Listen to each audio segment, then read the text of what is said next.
Selamat pagi, siang, sore, dan malam semuanya buat kalian yang menonton video di channel ini. Apa kabar kalian semuanya? Semoga kalian terus diberikan kesehatan dan kelancaran semuanya. Dan ya, bertemu lagi dengan saya Arif, guru sosiologi pendidikan dalam bidang sosiologi pendidikan. Sebelum kita memulai materi kita hari ini, mari kita sama-sama berdoa agar kita diberikan kelancaran dan juga kita diberikan keridhaan oleh Allah Subhanahu wa taala, dan agar pandemi yang kita rasakan saat ini itu agar segera berakhir, agar kita bisa bertatap muka kembali dan kita bisa bersilaturahmi kembali dengan teman-teman kita semuanya. Amin. Dan juga jangan lupa pada kalian untuk menyiapkan alat tulis supaya nanti kalian bisa mencatat atau menyalin apa saja sih yang tertuang dalam video kali ini, gitu kan, dan agar kalian bisa pakai di sekolah kalian. Oke, lanjut ke slide pertama, yaitu komunitas sosial. Apa sih komunitas sosial itu? Nah, komunitas sosial itu merupakan suatu kelompok sosial dari berbagai organisasi dengan macam-macam lingkungan gitu. Dan pada dasarnya itu mempunyai habitat atau ketertarikan atau kesukaan yang sama gitu. Dalam hal kita sama-sama memiliki, kita punya misalkan dalam prospek bidang hobi gitu. Nah, kita memiliki hobi yang sama seperti itu. Baik, lanjut ke slide berikutnya. Lanjut slide kedua, yaitu definisi dari komunitas sosial tersendiri. Nah, komunitas itu berasal dari bahasa Inggris, yang dimana community yang berarti itu adalah keserempakan atau masyarakat setempat. Dalam arti masyarakat setempat ialah itu orang-orang yang tergabung dalam lingkup komunitas tersebut, seperti itu kurang lebihnya. Dan ada menurut para ahli, yaitu menurut Muzafir Syarif dalam buku Dinamika Sosial tahun 2009 halaman 39, yang dimana kelompok sosial adalah satu kesatuan sosial yang terdiri dari dua atau lebih dari individu yang telah mengadakan interaksi yang cukup intensif dan teratur, sehingga di antara individu itu sudah terdapat pembagian tugas, struktur, dan juga norma-norma tertentu, seperti itu. Baik, kita lanjut ke slide berikutnya, slide ketiga. Baik, lanjut ke slide ketiga. Slide ketiga yang dimana menurut pendapat dari Kuncoro Ningrat tersendiri, yaitu satu kesatuan hidup manusia yang menempati satu wilayah nyata, berintegritas secara berkesinambungan melalui sesuai dengan suatu sistem adat yang terikat oleh rasa identitas, seperti itu. Lanjut ke slide keempat, yang itu dimana ada beberapa faktor pendorong komunitas. Yang pertama itu yaitu adanya ikatan lokasi, dalam artian dalam satu wilayah atau dalam letak geografisnya yang sama. Kemudian yang kedua itu adanya perasaan komunitas atau memiliki rasa yang sama atau mempunyai rasa komunitas yang tinggi, dalam arti seperti tadi di awal video saya jelaskan, adanya kesamaan dalam misalkan hobi, seperti itu. Dan yang ketiga itu perasaan, itu memiliki satu perasaan dalam tujuan berkomunitas, tahu apa itu komunitas dan pentingnya menjaga komunitas itu karena memiliki rasa-rasa yang sama. Kemudian yang keempat, sepenanggungan, memiliki rasa tanggung jawab besar dalam komunitas. Kemudian yang kelima, adanya saling memerlukan, misalnya saling melengkapi, itu apa yang kita butuhkan di dalam kelompok sosial itu, di dalam komunitas tersebut itu dilengkapi oleh komunitas lainnya, seperti itu. Baik, lanjut ke slide kelima. Lanjut ke slide 5 setelah faktor tadi ya. Dan kita lanjut sekarang ke ciri-ciri komunitas. Ada berapa sih ciri-ciri komunitas? Nah, ciri-ciri komunitas itu ada 5, Yang pertama itu adanya kesatuan wilayah, kemudian kedua adanya adat istiadat, dan yang ketiga yang berlaku nilai-nilai kolektif, dan yang keempat itu memiliki rasa identitas atau asal kita dari mana. Kemudian yang kelima itu adanya loyalitas terhadap satu komunitas yang kita miliki gitu, seperti itu. Kemudian kita lanjut ke slide berikutnya. Baik, melanjuti slide yang tadi, sekarang masuk ke slide ke-6. Dasar terbentuknya komunitas sosial. Sebenarnya dasar bentuk ini sama seperti halnya kayak ciri-ciri ya. Kayak ciri-ciri komunitas sosial itu adanya daerah tempat tinggal atau biasa disebut locality. Kemudian yang kedua adanya sentimen komunitas atau community sentiment. Dan yang ketiga itu seperasaan, seperti yang tadi di slide sebelumnya saya jelaskan.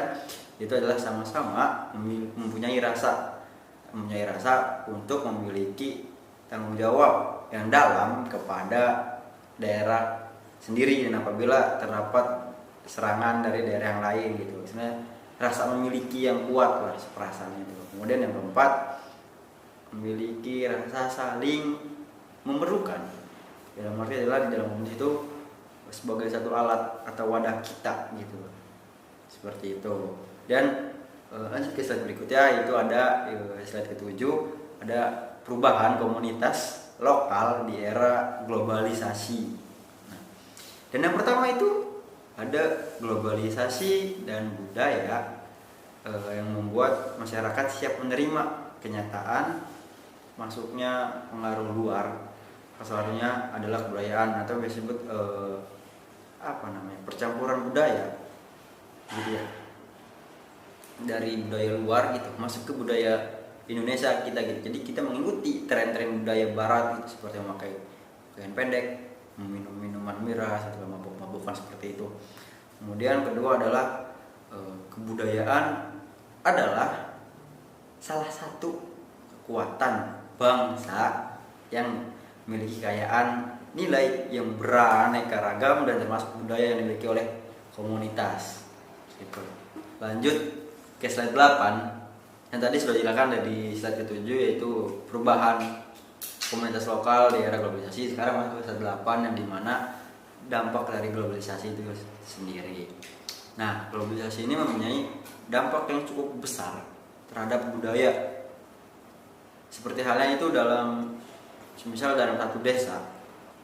Nah, desa itu memiliki kebiasaan kayak misalnya bersih-bersih gitu ya. Dalam hal bersih-bersih lingkungannya, biasanya dalam desa itu melakukan yang namanya itu gotong royong. Kemudian dari masyarakat sendiri itu dia selalu menggunakan bahasa-bahasa yang sopan gitu ya, dan juga tidak adanya kriminalitas yang terjadi di dalam desa itu tersebut. Kemudian setelah masuk ke globalisasi atau perkembangan globalisasi yang cukup signifikan gitu, cukup cepat, cukup instan, cukup pesat gitu. Nah, itu membuat masyarakat desa itu sendiri mengalami perubahan juga, karena yaitu dari dampak globalisasi itu tersendiri gitu.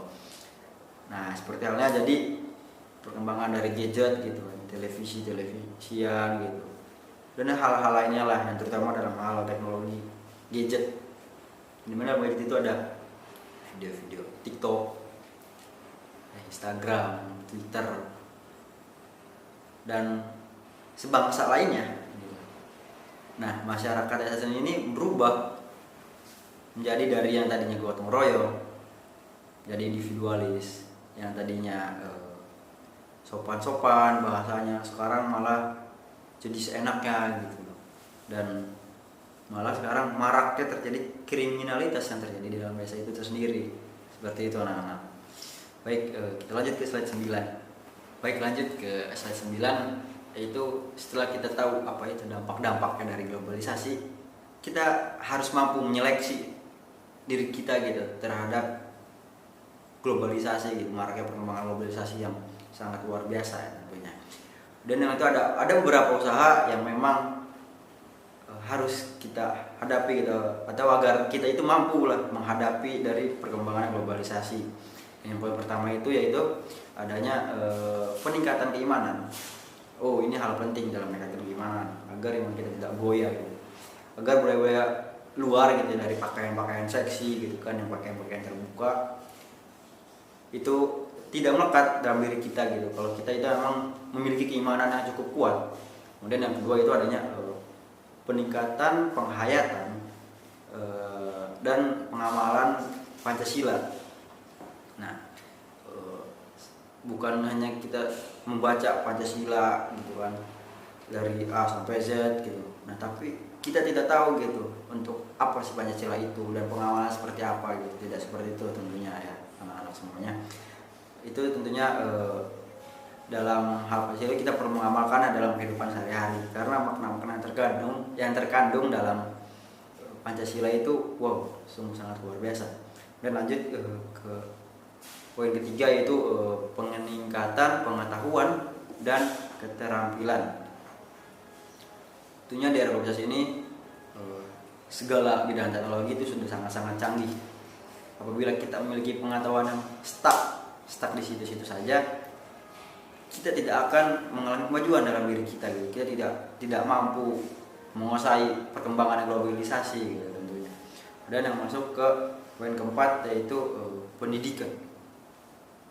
Di era saat ini, di era 4.0, tentunya pendidikan menjadi menjadi hal penting tentunya. Sebab menjadi hal penting karena apabila di era saat ini itu memiliki pendidikan yang cukup rendah atau hanya tamatan SMA, SMP, bahkan SD, itu udah sangat sulit untuk mencari pekerjaan tentunya teman-teman. Seperti itu. Dan lanjut ke poin kelima itu adanya peningkatan kualitas produksi. Dengan marak perkembangan teknologi dalam hal untuk menghasilkan apapun gitu ya, dalam bidang industrialisasi di era zaman ini tentunya udah sangat maju tentunya. Alat-alat sudah semakin canggih gitu kan ya, sudah menjadi simpel lah dalam membuat apapun karena sudah memiliki alat sendiri itu khusus gitu, seperti itu. Kemudian lanjut poin keenam, peningkatan dalam bidang teknologi. Nah, seperti yang sudah saya jelaskan tadi, sama hal seperti kualitas produksi. Kualitas produksi bisa meningkat karena adanya peningkatan dalam segi teknologi. Karena itu teknologi itu penunjang sebagai suatu ketingkatannya kualitas produksi yang cukup bagus, cukup menjamin lah gitu. Kemudian lanjut ke 7 yaitu peningkatan etos kerja. Dalam arti peningkatan etos kerja itu kita itu memiliki keyakinan yang dimiliki oleh seorang dalam bisa dibilang dalam melakukan suatu hal dengan tekad dalam diri kita untuk bekerja keras dan memberikan value yang baik kepada tempat kita bekerja gitu, seperti itu. Kita lanjut ke slide 10 yang dimana sikap dilakukan untuk menentukan posisi bangsa Indonesia di era globalisasi. Yang pertama dalam ekonomi. Nah, dalam ekonomi ini tentunya memiliki 2 poin. Yang poin A, poin pertama yaitu meningkatkan kemampuan secara internasional. Untuk meningkatkan ekonomi di negara Indonesia ini tentunya membutuhkan SDM, yang dimana SDM kita ini masih perlu sangat ditingkatkan, masih sangat kurang gitu. Masih sangat kurang dalam segi SDM, sehingga SDM kita itu masih kurang untuk bersaing dengan di kancah internasional seperti itu. Nah, maka oleh karena itu kita harus meningkatkannya SDM agar kita mampu bersaing dengan negara-negara asing atau hingga ke tingkat internasional. Kemudian poin kedua itu poin B, adanya mutu produksi dalam negeri. Kita dengan meningkatkan mutu produksi dalam negeri itu barang yang kita hasilkan itu bisa kita jual ke luar negeri dan kita bisa bersaing di pasar-pasar bebas internasional. Kemudian lanjut kedua di bidang politik. Di dalam bidang politik sendiri itu ada 3 poin. Yang poin pertama menegakkan prinsip-prinsip demokrasi. Kemudian yang kedua hubungan kerja internasional. Dan yang ketiga itu adanya partisipasi dalam politik dunia. Jadi kita tidak buta lah sama politik-politik yang sedang terjadi di luar Indonesia itu sebenarnya. Dan ketiga dalam sosial budaya. Lanjut ke poin ketiga, poin ketiga itu ada sosial budaya. Nomor 3 itu ada sosial budaya, anak-anak. Ada apa aja sih dalam sosial budaya? Dalam sosial budaya itu ada tiga kategori poin, dimana itu yang pertama berpartisipasi dalam kegiatan sosial, dalam hal berbagi, dalam hal peduli sosial kepada orang-orang di sekitar gitu. Kita tidak buta, kita tidak menutup mata gitu. Bodoh amat lah kan, kita tidak seperti itu. Kemudian yang kedua itu menegakkan dan melaksanakan HAM. Hak apa saja sih yang kita terima dan apa yang hak apa saja orang lain terima, seperti itu. Dan yang ketiga mengadakan pertukaran pelajar. Apa sih manfaatnya dari pertukaran pelajar ini? Gitu. Manfaatnya kita sebagai pelajar nantinya bisa, atau kalian sebagai pelajar bisa mengetahui atau bisa menambah wawasan lah di berbagai kampus gitu, tidak hanya di kampus-kampus yang memang Anda masuki dari awal semester gitu hingga menuju akhir gitu. Jadi bisa bertambah lah ilmu yang kita dapatkan itu, tidak hanya dari satu kampus, melainkan dari berbagai kampus yang kita datangi itu dengan pertukaran pelajar seperti itu. Kemudian lanjut keempat itu hukum, yang dimana hukum itu menjadi sebuah kontrol suatu negara agar tidak terjadi penyelewengan oleh masyarakat Indonesia. Nah, dalam hukum ini ada 3 kategori poin. Yang poin A pertama itu adalah dengan mematuhi peraturan hukum. Tentunya kita dibuat hukum itu adalah untuk dipatuhi, bukan untuk dilanggar, agar hidup kita itu menjadi teratur, disiplin dan sebagainya seperti itu. Dan yang kedua adanya partisipasi dalam perjanjian hukum internasional. Nah, kemudian yang ketiga itu adanya menghormati mahkamah internasional. Oke, pembelajaran dalam video kali ini yang telah saya tayangkan untuk kalian semua yang sedang menonton itu sudah berakhir. Semoga bisa bermanfaat untuk kalian semua yang menonton video di channel ini. Kan ya, sebelum menutup saya ada kesimpulan dari materi yang saat ini disampaikan, yaitu bahwasanya komunitas sendiri adalah suatu kelompok sosial yang menyatukan terdiri atas beberapa orang yang mempunyai kesamaan dalam hal kebutuhan, kepercayaan, bakat, minat, dan juga serta hobi, sehingga menciptakan sebuah rasa yang nyaman dari setiap anggota di dalam komunitas tersebut. Nah, seperti itu. Terima kasih. Kurang lebihnya mohon maaf apabila salah dalam